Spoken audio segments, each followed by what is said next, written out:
9, tá? Então, prazo médio de estocagem. Quanto tempo que o produto fica estocado? Nós podemos observar aqui que ela houve um aumento em dias aí de 7 dias para 9 dias, aqui foi de 8 para 7,8. Ela está melhorando, né? Mas de melhorar 2 dias nisso daí não quer dizer muita coisa dentro da empresa dessa. Ainda mais considerando que essa empresa daqui tá bem mais estável do que essa daqui, né? E crescendo as receitas muito mais do que essa. Aqui, se a gente for observar, né, prazo médio de pagamento de fornecedor, aqui nós temos 134 para 112, reduziu, né? Isso aqui só não seria bom se nós tivéssemos uma margem bruta aí que estivesse reduzindo. Daí a gente vai analisar também a margem bruta aqui, né? Nós temos que ela foi de 51, aumentou para 53, 51, 49,9, né, que dá 50. Então, se a gente observar aqui, ela veio de 49,5 para 49,9. Ela manteve mais ou menos estável a margem bruta dela. E o prazo de pagamento dela aí reduziu 20 dias mais ou menos. Então, se a gente for ver, não é uma alteração tão significativa dentro da empresa. Ela manteve as margens brutas dela. Considerando que a receita aumentou nesses anos todos, nós temos que a margem, o resultado bruto também aumentou, quase que na mesma perspectiva. A margem EBITDA, né? Agora, a margem EBITDA, não. O prazo médio de estocagem, então, e o prazo médio de pagamento de fornecedores, a gente observando aqui, né, a margem bruta, ela reduziu drasticamente. Então, como que ele está pagando, está com prazo médio de estoque menor, e aqui ele está pagando os fornecedores de forma ligeiramente mais rápida, né, diminuiu aí poucos dias, e a margem bruta dele diminuiu quase que pela metade. Ou seja, isso daqui mostra um caso crítico dramático, assim, extremo, né? Ele está pagando mais rápido, ele está ficando com menos estoque e nós temos aqui uma margem bruta menor ainda, né? Menor, quase menor que a metade que ele estava tendo. Então, o tanto que sobra para a empresa é menor do que a metade do que ele tinha em 2015, sendo que ele já está recebendo menos, né? Que a receita dela reduziu. Então, aí mostra um grau muito preocupante para a empresa. Aí, se nós observarmos, né, a margem EBITDA da empresa, 28%, diminuiu para 19%, né? Também nós temos aí um caso de quase reduzir pela metade, né? De 30 para 15 quase, né? Então a gente também tem que tomar cuidado que reduziu bastante aí depois de pagar as despesas financeiras da empresa. Então agora voltando aqui para cima, né? Nós temos aqui que é, logicamente, prazo médio de estocagem 1, porque ele conseguiu aumentar as margens, né, as margens brutas dela, para prazo médio de pagamento de fornecedores. Ele praticamente manteve a quantidade de dias, reduziu poucos dias ali no pagamento, e ele ainda consegue estabelecer uma margem bruta do mesmo tamanho. Então tá bacana. Então aqui vai ser 0 e 0, né? Porque as margens caíram e o pagamento ali reduziu pouca coisa.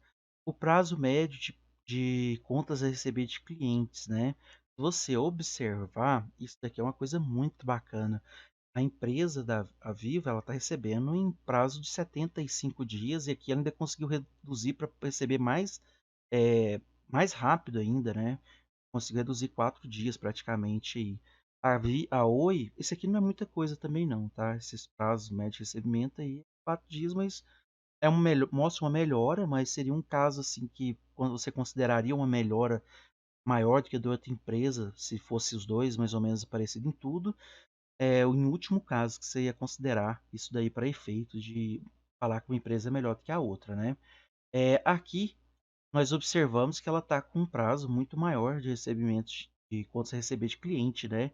E isso daí, ainda associado com uma receita que está vindo reduzindo, então, uai, como que ele está com com aquele mesmo prazo de receber dos clientes e ainda está com uma receita sendo reduzida, né? Isso aí mostra um problema dentro da empresa sério. Então, aqui, o ciclo da empresa aqui mostra essa vantagem competitiva muito maior da Vivo sobre a Oi. Isso daí mostra também um porquê que a Oi não tem como fazer muitas coisas para melhorar, né? Porque se ela começar uma forma dela fazer é aumentar o giro, né, de ativos da empresa. Só que o giro de ativo da empresa aqui, mesmo assim, a Vivo ainda tem um giro de ativo total melhor do que um giro de ativo total da Oi, porque ela está em 0,3, ela está em 0,4. Isso daqui seria o que? Ela talvez diminuiria a margem dela para os clientes, a margem bruta, né? E daí ela tentava ganhar em cima da rotatividade do produto. Então, aqui a gente mostra que a Viva ela conseguiu aumentar o giro, ou aumentar o giro aqui em cima da Oi, né? Ela manteve estável nesse caso e ela manteve estável a margem. A Oi não, a Oi manteve estável aqui e caiu na margem. Ou seja, isso aqui é horrível, né? Ela está dando ali mais condições para os clientes, mas ela não está conseguindo aumentar o seu quantitativo de clientes, sua receita sobre eles. Então aí, né, nós temos que no giro total de ativos e rotatividade de capital de giro, a empresa da Vivo está ganhando. Aqui é zero. A rotatividade de capital de giro é por quê? Esses 2 anos aqui estão negativos e esses dois estão positivos. Isso aqui é porque os ativos circulantes com os passivos circulantes eles são praticamente idênticos, certo? Daí então, se você observar, isso aqui está relacionado com o ativo, com a liquidez corrente aqui, né? Praticamente um. Ou seja, o ativo circulante, ativo e o passivo circulante, eles são praticamente os mesmos. Então, você considera que a rotatividade aqui vai estar dividindo quase que por zero, né? Porque na hora que você faz o capital circulante líquido, ele vai ser quase zero. E aqui, né, nós temos uma necessidade de capital de giro muito maior. Daí, por isso, e ela tá reduzindo, né, o tamanho de sua receita ali. Então, isso daqui, logicamente, vai tender a ficar menor. Por isso que aqui é melhor. As margens, né, a gente não precisa nem falar. A margem, no caso, vai ser dos capitais de giro, né, 1 e 1. E aqui vai ser 0 e 0. Aqui nós temos as margens, né, que vai ser margem bruta e margem bit, nós já vimos que é melhor, e aqui vai estar reduzindo é zero. Aqui ela cresceu e com estabilidade, então é bom, né? Aqui de 13 ela passou para 16, apesar do último ano ela ter caído aqui. Mas se a gente for observar aqui já está tudo, aqui ela decresceu, né? Quase que decresceu de forma consistente, né? Daí é um caso pior ainda, né? E aqui é a mesma coisa, né? Só esse ano aqui que ela teve um lucro, mas foi por causa de um reajuste das dívidas dela, né? Que eu falei lá atrás. Então aqui vai ser da mesma forma, 1 e 1 e aqui 0 e 0. Agora se a gente for avaliar, né? O último 39, 39 é retorno sobre patrimônio líquido, né? Que é o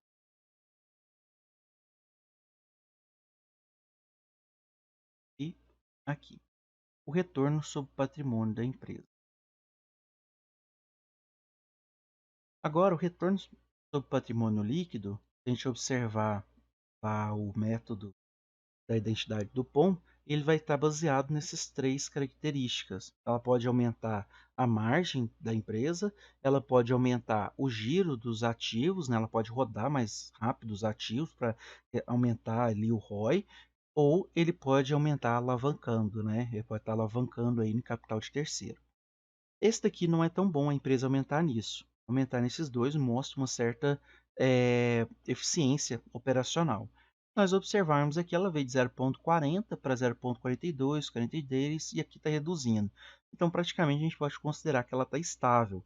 Ela veio aqui aumentando de 8% para 11% e depois ela conseguiu aumentar para 21% aqui, mas foi por causa desse giro de ativo total atípico aqui, né? Se a gente for observar no total, por isso que, não, desculpa, que no 12% ela aumentou por causa da margem líquida, que foi atípica, né, de 21%. Se a gente for observar, ela teve uma estabilidade aqui depois de um certo tempo. Se a gente for observar, então, esses valores de 7, 12 e 7% aqui, eles estão relacionados praticamente com as margens líquidas da empresa, que é uma certa eficiência dela aí, né? Se você observar essas duas características, elas são praticamente estáveis. Se a gente observar agora, então, o ROI, esse ROI aqui ele teve um leve crescimento, mas foi em cima da margem líquida. Aqui não temos nem como observar, né? Porque ele está dando negativo, porque o lucro da empresa está dando negativo. Mas a gente pode observar que características que compõem o ROI, que é o giro de ativo total e o multiplicador de PL, eles estão aqui de 6%, ele conseguiu reduzir para 4%. Isso daí é uma característica boa para a empresa, porém não é uma característica consistente, né? Porque ele veio de 6%, ele veio para valor negativo, depois ele veio para 2%, e daí ele subiu para 4, né? Então, se você pensar por essa característica, ele está aumentando a alavancagem da empresa, que traz um risco maior para a empresa. E aqui, se a gente observar o giro de ativos totais da empresa, né? Nós temos que ele subiu nesse ano aqui até o ano de 2017 e depois ele veio caindo. Ainda mais considerando então que ele está aumentando a alavancagem, ele veio caindo de forma consistente a partir de 17, né? E ainda tem lucro negativo, isso aí mostra uma gerência de uma empresa aí que tem certos problemas. Então novamente aqui, né?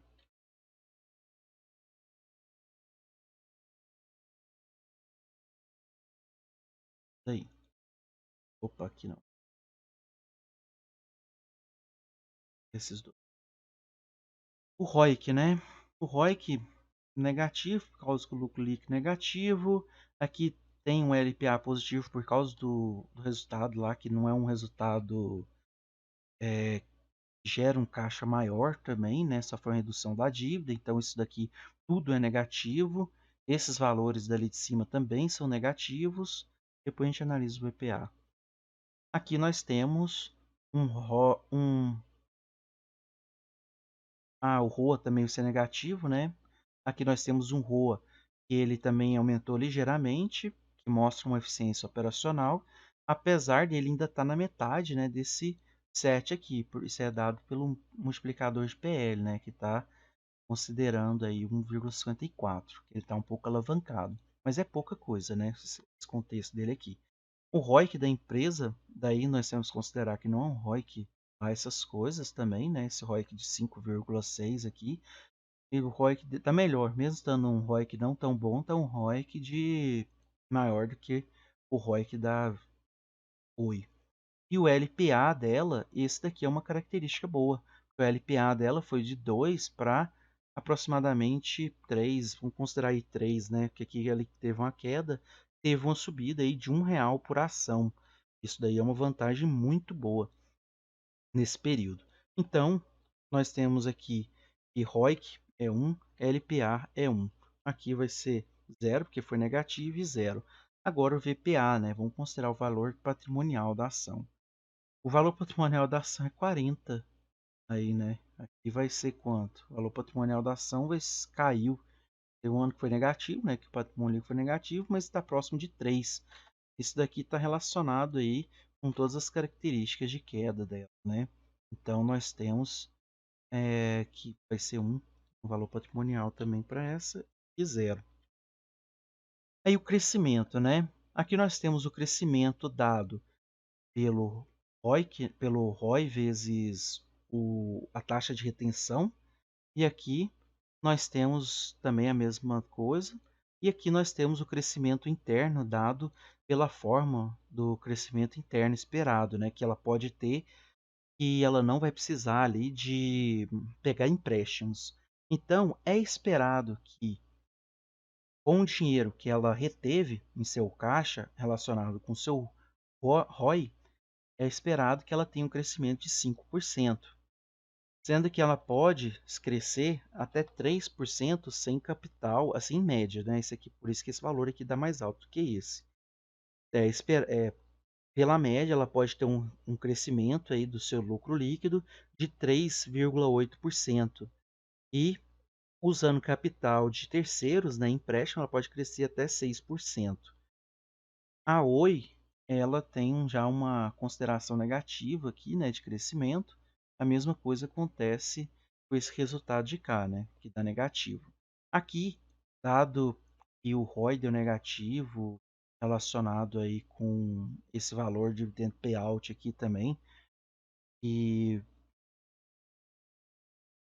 o ROI aqui não deu negativo. Ah, aqui não deu negativo porque o lucro líquido e o patrimônio líquido tá negativo, né? Então ele tá tão ruim, mas tão ruim que nos dois casos deu negativo aqui. Então aqui agora foi tanta coisa ruim que ficou positiva. Então aqui deu positivo, né? Mas na realidade isso aqui é um erro dado pela equação aí, né? Porque os dois estão negativos, ela acabou ficando positivo. Mas então se a gente for pensar aqui, não dá nem para avaliar por essas características de tão ruim que ela é. Então aqui ela ganha, né? Não teria como comparar. Aqui se a gente fosse comparar com uma empresa boa, né? Nós temos que ela passou de 4 para 5, que é um crescimento assim até que modesto quando ser comparada com outras empresas aí, mas talvez é por causa do setor também, né? Daí espera esse crescimento. E o crescimento sustentável, que é usando capital de terceiro, ela passou de 4 para 6, né? Daí já melhora um pouquinho aí, mas pouquinha coisa mesmo, né? Então não é um valor tão grande aí, tão considerável. Agora, se a gente for considerar o retorno sobre um ativo fixo, que é uma característica muito importante para esse tipo de empresa, né, que está relacionada ali com transmissão de internet, transmissão de TV a cabo. Então, nós temos aqui valores que são negativos e aqui nós temos valor de 4 a 6%, né, subindo de forma quase consistente. Então, aqui é um valor positivo e aqui é negativo. Considerando, né, que isso daqui está relacionado a essas taxas de crescimento esperada, os retornos, as margens, né, margem bruta ali, margem líquida, também nós vamos ver aqui o dividend payout, isso daqui tudo está relacionado com o crescimento futuro da empresa, né? Isso aí, se ele cresce muito e de forma consistente, muito possivelmente no futuro a empresa pode ser que continue esse crescimento aí, né? Tem uma maior chance de continuar esse trabalho dela. Agora vamos passar para o valor de mercado. É natural que a gente espere um valor de mercado, por exemplo, da Oi aqui, que fala assim, cara, tá descontado, tá baratona. Vamos comprar ela muitão, né? Mas aí a gente tem que tomar cuidado, porque a gente viu que essa empresa está destruída. E essa empresa não está destruída, né? Ela tá. Então essa empresa, para crescer, assim, no sentido de a ação dela crescer, ela tem que mostrar um resultado muito bom. Essa daqui, para crescer a ação dela, ela só tem que sair da merda, né? Então, para sair da merda, é muito mais fácil do que ela fazer uma coisa excepcional a vivo. Então, nesse sentido aqui, né, nós temos aí o prestação, que variou de 22 até 49, né? Daí, no caso, dobrou. Isso daqui é muito interessante, porque a Vivo, gente, ela não teve muitas divisões de ações, né? Ela tem uma quantidade de ações muito bem definida e fixa. Isso daí também mostra uma seriedade muito bacana da empresa, porque o acionista, ele não teve suas ações aí, teve follow-ons, ofertas subsequentes, né? Da empresa, na qual foi dividido o capital. Então, ela tem uma gestão que preocupa muito com o acionista. Na Oi já não teve isso, né? Mesmo agora na crise, ela teve aí uns processos de soltar mais ações aí, soltar participações aí para conseguir arrecadar dinheiro aí para suprir, sair um pouquinho da merda, né? Então aqui, se a gente for observar, o preço dela dobrou, isso aqui é muito bacana, e aqui o preço dela mais do que dividiu aí, né, por 2. Aqui nós temos aí, dividiu mais do que por 3, né? 8. Aqui nós temos um PL de 10 que subiu para 16, né? Que foi ainda, se a gente considerar, uma característica muito boa de um PL, que ela manteve o crescimento dela com líquido, com lucro, né, foi quase igual. A gente sabe que o lucro cresceu nesses anos. Então, esse crescimento aqui praticamente acompanhou o crescimento da empresa. Subiu aí só 6 pontos a mais do que o lucro dela, né? Então, foi bem bacana. Agora aqui, se nós formos observar, não tem nem o que observar, né? Então, esse aqui está muito ruim mesmo. Aqui, dividend payout, né? Ela não pagou dividendo, então ela dividend payout, ela pagou é zero, né? ela não pagou nada sobre o lucro dela. Daí o PEG ratio dela, né, não dá nem para analisar também, porque o dividendo dela, ela não pagou, então tem um dividend payout zero, então o PEG dela vai sair bem baixinho também. Daí, então, se a gente for observar, né, o PL dela está bem baixo, mas ainda porque ela está num caso bem crítico, bem ruim. Daí nós vamos analisar então pelo PSR, que é uma característica um pouco melhor. Então, considerando o valor de mercado, o valor da empresa, aqui está tudo dividido por 1000, né? Em que vai ficar que ela está 5 vezes avaliada o valor de patrimonial dela. E que nós temos uma empresa com 5 vezes o valor dela, né? Ou seja, você vai pegar uma empresa que é 5 vezes o valor dela, que está com estrutura sólida, bonitinha, ou você vai pegar 5 vezes o valor patrimonial dela e está com tudo desregulado, né? Então a gente tem que considerar isso na hora de for avaliar. Então aqui é 1 para essa e 0 para essa. Aí, uma pergunta, né, que a pessoa pode fazer: ah, mas essa daqui, ela está com um patrimônio muito ruim. E se ela começar a subir o patrimônio dela por causa das vendas que ela vai fazer agora, e se acontecer uma venda boa, e se ela melhorar a gerência dela, e se ela acontecer qualquer coisa, ela pode acontecer de dobrar. Até mesmo que hoje ela está em 1,70, né? Ela já passou desse valor aqui, por causa que tem todas esses ICs aí, e o mercado está precificando que ela pode voltar a dar um resultado. Então, aí entra a característica, né? Essa daqui, correspondentemente ao risco atrelado e atribuído a todos esses fatores, ela pode dar um retorno mais alto. E essa daqui, ela não tem um risco que essa está sendo atribuída, né? Porque ela é uma empresa muito mais sólida. Apesar, né, de ter anos aí, né, que ela subiu e depois ela caiu no meio do ano. Ela não teve só um crescimento constante, não foi uma linha reta. Teve de 22%, ela subiu para 27%, mas depois no meio aqui do ano de 2017 ela teve uma queda. E depois ela voltou a crescer. E depois ela teve uma queda de novo no ano de 2018 e depois ela voltou a crescer. É porque é uma renda variável, né? Mas se você for pensar no longo prazo, ela tende a continuar essa geração de riqueza aí para o seu acionista, né?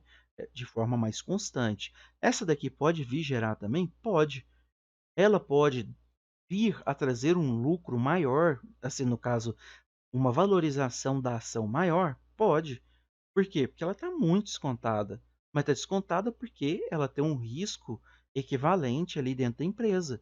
Vamos supor que deu um problema aí dentro do setor telefonia e que a gente não estava prevendo. Essa daqui, ela vai passar por essa crise. Ah, teve uma crise no setor de internet, setor de telefonia, que jogou lá embaixo todos os setores. Essa daqui, muito possivelmente, não vai passar por essa crise.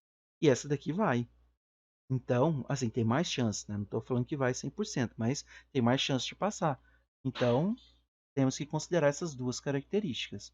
Aí nós temos, né, fluxo operacional, investimento, né, delas, financeiros, que ela aqui no caso, fluxo de caixa e investimento, ela fez um desinvestimento aqui e depois ela veio fazendo investimento, aí sempre oscilando, né, 3,9, 4,4, 4,9, 6,8, porque isso aqui está muito associado com as investimento em cabeamento dela, né? Por causa do projeto de reestruturação dela, agora ela está baseando todo o seu, apostando nessa parte de reestruturação por cabeamentos de fibra óptica, né? E ela tem uma estrutura, já uma capilaridade que é muito maior do que a das outras, então ela está tentando se reestruturar dentro desse ponto, que pode acontecer, né? Não é impossível. E daí nós ainda temos, né? É, características de fluxo de caixa negativo aqui, que veio pagando, é mais do que pegando financiamento. No último ano aqui, né, ela teve um acréscimo fluxo de caixa de financiamento. O CAPEX dela, né, veio investindo aí pesado nessa parte de estrutura de cabeamento, né, para esse projeto dela. E aqui ela também veio aumentando o investimento em CAPEX da empresa, dado que a depreciação dela, né, veio aumentando, né? Lógico, porque se ela investe em estrutura, a depreciação tende a aumentar. Aqui ela veio aumentando E aqui, muito possivelmente, ela veio vendendo também muitos ativos para pegar dinheiro e pagar suas dívidas, né? Porque ela está com esse processo de recuperação judicial e ela tem que pagar as dívidas dela. Então, ela veio acabando aí vendendo as suas os seus ativos e por isso que não aumentou tanto a depreciação e amortização dela. Fluxo de caixa livre e CAPEX, né, que é o fluxo de... Aqui nós temos a mesma coisa, ou seja, ela está investindo mais do que o fluxo de caixa operacional dela. E aqui, se nós formos considerar o fluxo de caixa livre e CAPEX, ela tem um investimento que pode ser considerado maior do que o que a Oi está fazendo. Ela veio aumentando consistentemente o CAPEX dela, que é investimento em estrutura, e nós temos aqui que o fluxo de caixa livre CAPEX dela ainda é maior, ou seja, ela não está investindo tudo que ela ganha no fluxo de caixa operacional dela, da empresa. Isso daí, então, mostra uma característica saudável da empresa também, porque se o fluxo de caixa livre CAPEX dela sempre ficar negativo, como que ela vai mexer com outros tipos de conta ali, pagar financiamento, outros tipos de necessidades dela, né? Então, tem que tomar cuidado com isso. Ela ainda tem esse problema aí. Nós observarmos agora os fluxos de caixa livre da empresa são todos negativos, enquanto aqui ele está vindo crescente, né? Não sempre crescente. Teve esse ano que foi negativo. Por esse método, né, da definição do fluxo de caixa livre, utilizando os outros, nós já temos um fluxo de caixa livre um pouco mais consistente, dado que no ano de 2018 ela caiu, mas está muito melhor do que todos os anos aqui negativos, né? Todos os anos próximos de 2019. 000, né? Porque o fluxo de caixa livre aqui a gente já tinha visto, que deu tudo negativo nos últimos anos. Isso é uma coisa péssima, né? Aqui, esse fator vai ser o EBIT aqui. Beleza. Aqui nós temos, então, a receita líquida que decresceu todos os anos, EBITDA, né? Decresceu aqui drasticamente, chegando a um resultado aqui absurdo. Depois cresceu 100%, mas isso aqui não, nem pode ser considerado, né? Crescimento, assim, porque tanto que ele caiu e aqui só caiu, subindo o EBITDA no último ano. Daí é uma característica positiva, mas dentro de todo o cenário não dá para saber se isso aqui vai ser consistente ou não. Então aqui a gente coloca todos para esses aqui estão ruins, né? No nosso caso, nós temos o crescimento aqui, dado que ele foi vindo decrescendo e agora ele voltou a crescer, de novo a receita. Aqui nós temos o lucro bruto que veio crescendo e nos últimos períodos ele decresceu. O EBITDA, ele cresceu todos os anos, teve nenhum ano que foi negativo. O EBIT cresceu esses anos aqui, caindo 23%, só que aqui a gente não está avaliando ele, né? Então, se a gente for considerar no caso total aqui, só o lucro bruto que não estaria tão bom, né? Mas se você for pensar com um lucro bruto desse, não tem nem como comparar, né? Daí, se fosse duas empresas mais próximas, né? Essa analisando talvez Vivo e TIM, daria para ter que fazer uma análise maior. Lucro líquido caiu só no último ano. Lucro líquido, aqui, se nós observarmos, ele é negativo e caiu ainda nos últimos 3 anos consecutivos. Fluxo de caixa operacional, né? Ele oscila muito.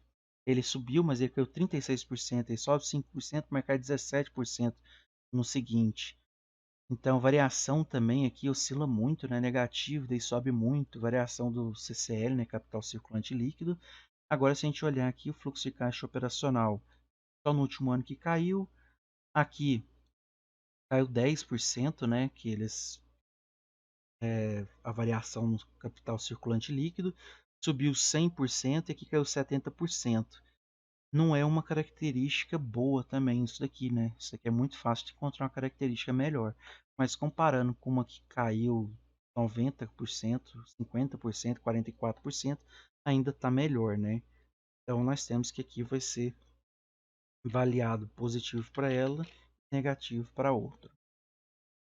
E por caixa menos a depreciação, né, para saber os investimentos está tendo mais capex do que a depreciação dela, nós temos que está tendo mais depreciação nos últimos anos, né? Ela está investindo menos do que a depreciação, mas isso aqui não tem muito significado, não.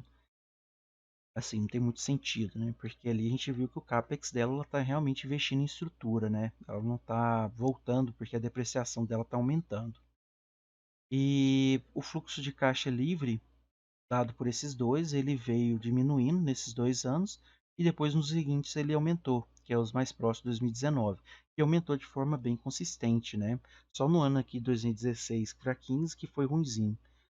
Então, considerando isso, é uma característica positiva. Aqui só esse 19 aqui que foi negativo, né? Ele veio decrescendo para depois subir de 2019 a 18, que não tem uma certa consistência, né? Aqui, se a gente for analisar, a sorte da Viva é só porque a Oi é horrível, né? Então, nós temos aqui avaliações positivas e aqui negativas para ela. Então, se a gente for olhar no aspecto geral, né? Nós temos que só nesses primeiros aqui que dava ainda para considerar uma característica boa da empate entre as duas. Então, a gente viu uma análise aí de comparativa de uma empresa que tem um capital, um orçamento de capital mais bem estruturado, tem uma estrutura financeira muito sólida, com uma estrutura financeira que ela está muito capenga aí, que pode ser que tenha um turnaround, né, vindo aí trazer lucro nos próximos anos, porém, se a gente observar o risco atribuído a essa empresa, ele é proporcional ao retorno